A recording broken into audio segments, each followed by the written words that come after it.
Hi friends, nursing officer on YouTube channel पर आप सभी का हार्दिक अभिनंदन है। कल हमने ग्रोथ एंड डेवलपमेंट का पार्ट फर्स्ट पढ़ा था। आज ग्रोथ एंड डेवलपमेंट का पार्ट सेकंड हम पढ़ने जा रहे हैं।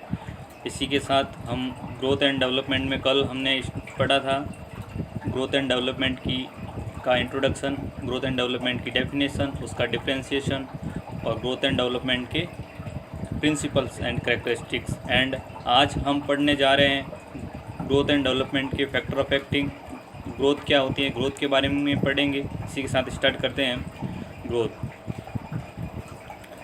तो ये मेरे गूगल ड्राइव में सेव किए हुए हैं नोट्स। इसी के साथ factor influencing growth and development start करते हैं। कौन कौन से ऐसे ग्रोथ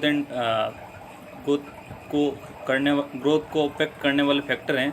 तो सबसे पहला ग्रोथ को अफेक्ट करने वाला फैक्टर है जेनेटिक फैक्टर। उसके बाद का जो सेकंड फैक्टर है सेक्स है, और उसके बाद रेस एंड नेशनलिटी है, वो भी ग्रोथ एंड डेवलपमेंट को अफेक्ट करती है। सबसे पहले ग्रोथ एंड डेवलपमेंट को अफेक्टिंग करने वाले फैक्टर हम देखते हैं तो प्रीनेटल फैक्टर है, इंटर यूटेराइन इन्वायरमेंटल फैक्टर है और पोस्ट नेटल फैक्टर है। प्रीनेटल इन्वायरमेंटल फैक्टर हम देखते हैं तो उसके अंदर जो फर्स्ट ग्रोथ एंड डेवलपमेंट को फैक्टर अफेक्टिंग करता है वो है मैटरनल माल न्यूट्रिशन। माँ को जन्म से ही ऐसे न्यूट्रिशन प्रोवाइड नहीं होते, उसकी वजह से ग्रोथ एंड डेवलपमेंट अफेक्ट करते हैं। ऐसे जो फैक्टर है उसको हम मैटरनल माल न्यूट्रिशन बोलते हैं। मैटरनल इन्फेक्शन है, मैटरनल सब्सटेंस एब्यूज है, मैटरनल इलनेस है, हॉर्मोन्स है। मैटरनल माल न्यूट्रिशन तो हम जानते हैं कि माँ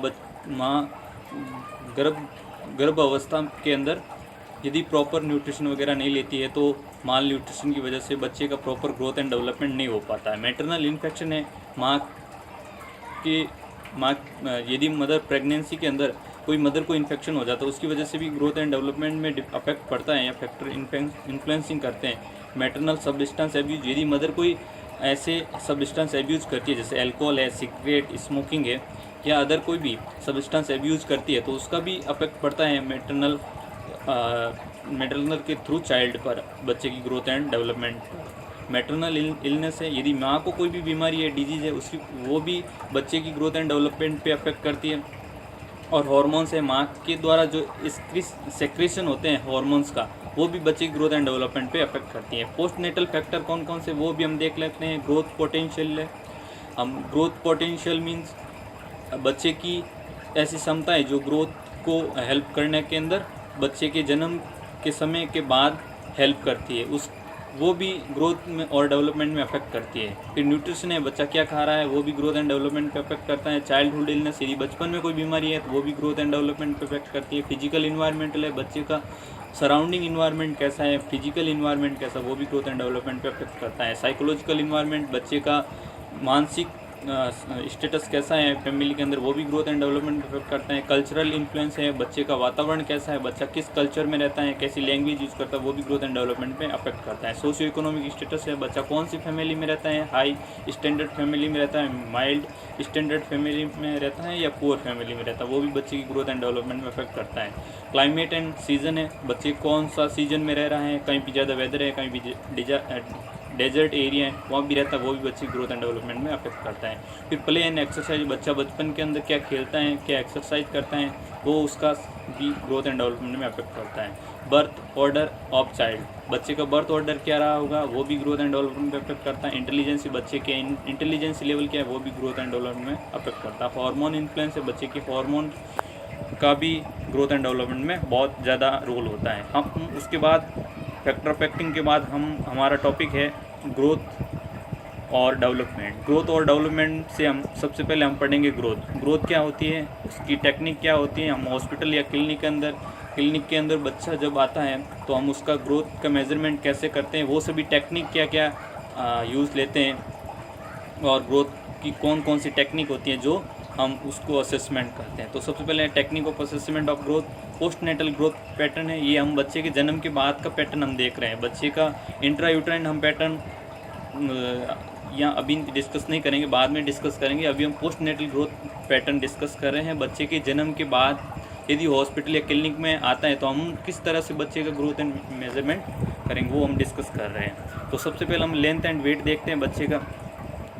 सबसे पहले मैं बता दूं कि लेंथ हम जो बच्चे की मेज़र करते हैं, तो फॉर लाइंग बच्चा लेटा हुआ अवस्था के अंदर रहता है, तो वो उस जब उसको हम मेज़र करते हैं उसको लेंथ बोलते हैं। और हाइट बच्चा स्टैंडिंग पोजीशन में होता है तो उसको हम हाइट बोलते हैं।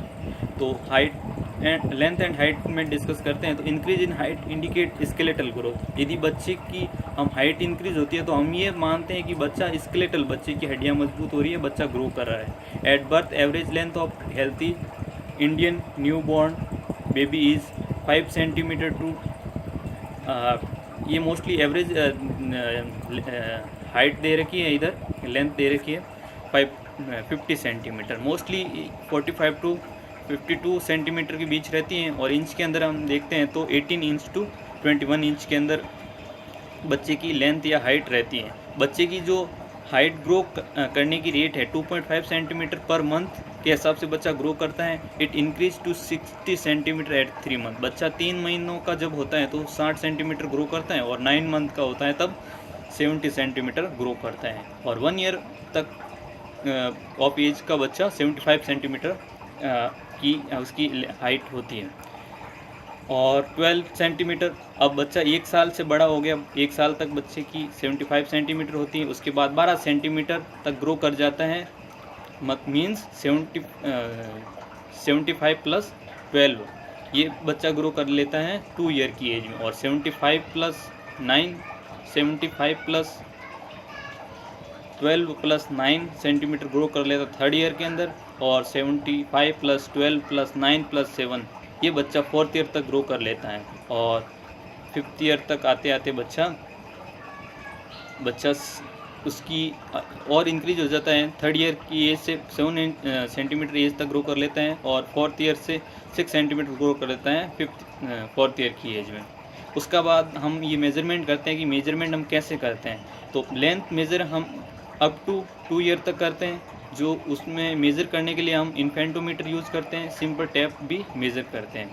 मेथड हमें जो हम मेथड यूज़ करते हैं ग्रोथ एंड लेंथ हाइट और लेंथ को मेज़र करने के लिए, assess the crown to heel. हम बच्चे के सिर या क्राउन मतलब जहाँ मुकुटा पहनते हैं वहाँ से हील मतलब एडी तक हम उसका ग्रोथ के अंदर हम लेंथ उसकी मेज़र करते हैं, असेस करते हैं। Length by placing the child on the hard surface. बच्चे को फर्म या कठोर सरफेस पे हम लेटाते हैं। सोपाइन पोजीशन हम उसको प्रोवाइड देते हैं, लेटी हुई अवस्था में उसको लेटाते हैं। एक्सटेंड लेग, बच्चे की फ्लेक्स लेग नहीं रखेंगे कभी भी, हम उसको लेग को एक्सटेंड करके रखेंगे। अब नेक्स्ट नोट्स हैं, the child double the birth length bye 4 to 5 year. यदि बच्चा 45 to 5 ईयर तक एज का हो जाता है तो बच्चे की लेंथ है वो डबल हो जाती है। फिर हम उसके बाद हेड सर्कमफ्रेंस देखते हैं।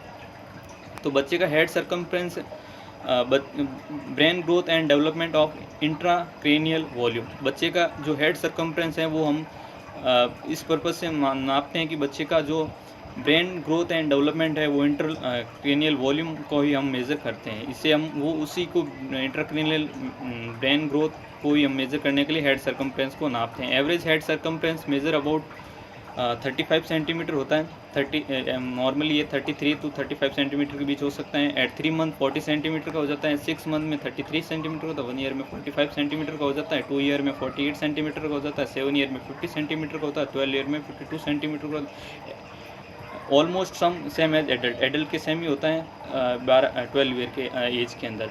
मेथड जो यूज़ करते हैं, placing at over the occipital bone on the side and just over the supra orbital ridges in frontal bone के ऊपर और ऑक्सीपिटल बोन के बीच हम टैप के थ्रू हम मेज़र कर सकते हैं हेड सर्कमफ्रेंस को। ये क्लिनिकल पोर्शन है, हम मेडिकल में इसको बेहतर तरीके से हम सीख सकते हैं। फंटनले हैं, क्लोजर्स हैं, एट बर्थ है, anterior and posterior fontanelles are usually present हो जाते हैं।